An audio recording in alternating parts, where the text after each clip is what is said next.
J'ai essayé de joindre SFR ce matin suite à mon problème que je rencontre, c'est-à-dire il me harcèle pour une somme que je règle déjà et qu'il faut impérativement que je règle. Je rappelle que mes chèques, je les envoie au siège et que le service de recouvrement, l'adresse où il est indiqué, c'est au siège. Sur mon courrier, j'ai bien dit, j'ai bien mis euh, que, euh, euh, que, que je réglais leur box, qui m'était été subtilisée, mais que finalement, ne pouvant la restituer, j'allais payer tous les mois cette somme de 330 euros. Il faut savoir que je les ai contactés avant même qu'ils me contactent. C'est-à-dire que je me suis renseignée sur comment la démarche à faire quand on ne peut pas restituer la box en question. Donc, il était indiqué une somme, donc je me suis dit, ben, je vais la régler en plusieurs fois. Sur le courrier, j'ai bien stipulé, des courriers que j'ai envoyés en recommandé, j'ai stipulé que j'ai indiqué que cette box, j'allais la régler euh, et que j'allais la régler en plusieurs fois et que j'ai rencontré le problème suivant, c'est que cette box n'avait jamais fonctionné à mon domicile, que leur technicien qui est venu installer le matériel a arraché le fil justement euh, et qu'il n'a jamais fonctionné. J'ai appelé à plusieurs reprises à ce moment-là leur service client, qui ne m'a pas forcément euh, répondu aimablement en plus, qui me disait que c'était un problème de quartier. Enfin, ils n'ont pas arrêté de m'appeler et finalement, ça ne fonctionnait pas. Et ils disaient apparemment c'est un problème de quartier et ça n'était pas puisque c'était dû au fil qui était arraché. Donc, apparemment, le cas exceptionnel ne s'impose pas dans ma situation, alors que je leur ai stipulé il ne fonctionne pas leur appareil. Donc, à aucun moment j'ai réglé tous les mois un abonnement, et à aucun moment j'ai pu profiter des chaînes de télé et d'internet. Donc, il a fallu que je m'achète une autre petite box à payer, à régler chaque jour pour pouvoir faire la voie de mémo, continuer de faire la voie de mémo, mon combat judiciaire et, euh, et à faire en sorte de travailler. Parce qu'il faut que je règle. En fait, dans ce pays, les valeurs ne sont plus importantes. Et ce qui est important, c'est de payer. Mais ça aussi, je vais évoquer le problème. Alors, un truc où je vais évoquer, parce que finalement, c'est mis, c'est-à-dire que quand vous donnez vous résiliez votre ligne, vous donnez votre ligne à quelqu'un d'autre. Et c'est bizarre parce que moi, quand j'ai rencontré, il y a longtemps, hein, j'ai rencontré, enfin, il y a longtemps, euh, après mon agression, bon, j'ai eu des difficultés que j'expliquerai parce qu'au coupable, on demande de comprendre avec les circonstances atténuantes. Les victimes, on en a strictement rien à foutre. Mais bon, je me suis débrouillée et finalement, je me suis payé ma ligne toute seule. Mais effectivement, j'ai rencontré un problème pendant ce temps et on disait que finalement, bah, j'avais plus envie de parler. Mais non, parce que tu la donnes à quelqu'un d'autre et que j'avais plus de ligne pendant un bon moment. Enfin, j'avais une ligne, mais c'est ma fille qui réglait la facture. Alors, cette ligne, et d'ailleurs, c'est pareil, j'ai mis, parce qu'en même temps qu'on m'a subtilisé ma box, on m'a subtilisé autre chose et qui sert à, pareil, à prendre mon identité.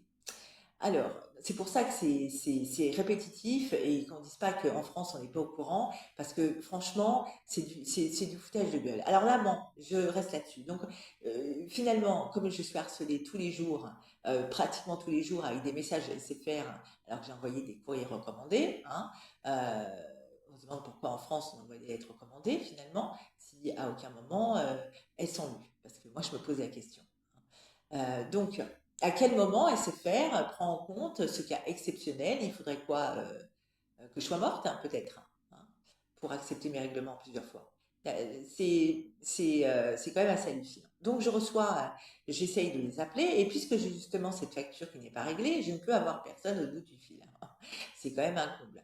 Donc, ben, je ne peux pas résoudre mon problème, et donc, finalement, je ne sais pas quoi faire. Alors, j'ai regardé mon compte, effectivement, SFR, et donc, il m'a demandé donc, cette fameuse somme, qui n'est plus du montant qui est indiqué, hein, puisque je règle et mes chèques sont débités.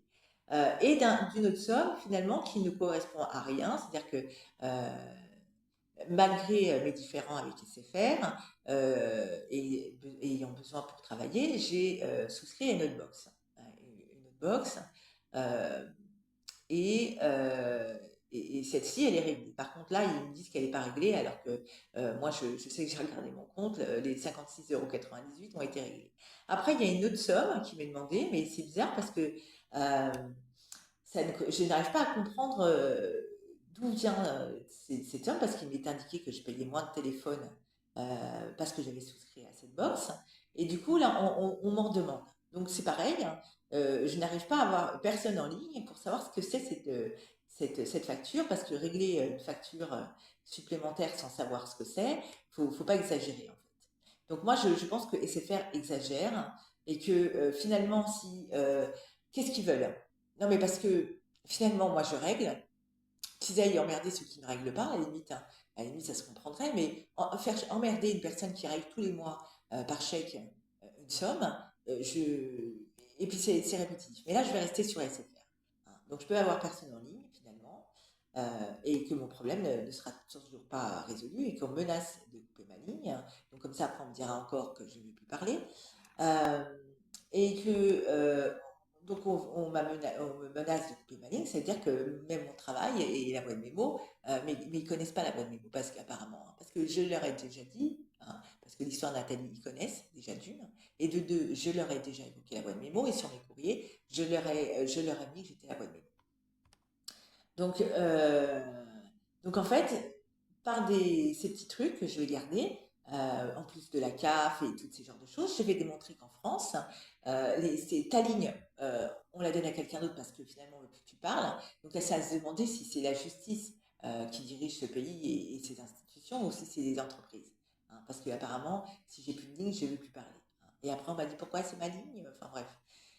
Ça, c'est une personne en direct, enfin, en direct qui passait devant moi, enfin bref, passait devant moi, que j'ai vu physiquement. Hein. C'est plutôt le terme. Donc voilà, je peux n'avoir personne au téléphone. Et ce qu'on veut, finalement, c'est que. C'est pour ça qu'on est dans un pays.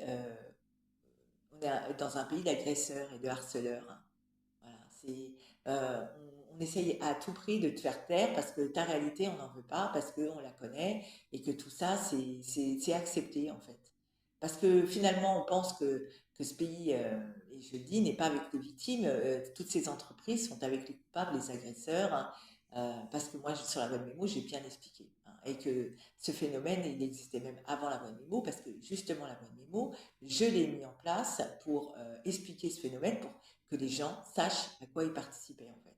Parce que quand on veut être en sécurité dans un pays, on nourrit pas avec ce système la criminalité. Et en même temps, leur propre insécurité. C'est là où finalement on me dit que je suis pas cohérente, mais c'est plutôt vous qui ne l'êtes pas. Surtout qu'après on m'a dit j'ai tout mélangé. Un fonctionnaire de police, quand il est venu chez moi, il a dit j'ai tout mélangé. Non, non, non, non. C'est vous qui mélangez tout. Enfin, pas vous personnellement, mais les gens qui participent à tout ça, qui essayent de tout mélanger. C'est pas la même chose. Et c'est là pourquoi la bonne mémo existe, c'est pour que ce combat judiciaire aboutisse, mais aussi pour qu'ils comprennent qu'ils aillent sur le chemin de la réflexion avec leur esprit, qui fonctionne très bien, et de se demander s'ils ne contribuent pas à leur propre insécurité. Parce que, je le dis, la sécurité de l'un passe par la sécurité de l'autre. Et si vous acceptez que la sécurité de l'autre soit complètement bafouée dans ce pays et ne puisse pas être, ça veut dire que vous acceptez de n'être pas en sécurité vous-même. Hein. Donc c'est pour ça, il faut bien réfléchir. Donc Nathalie, la voix de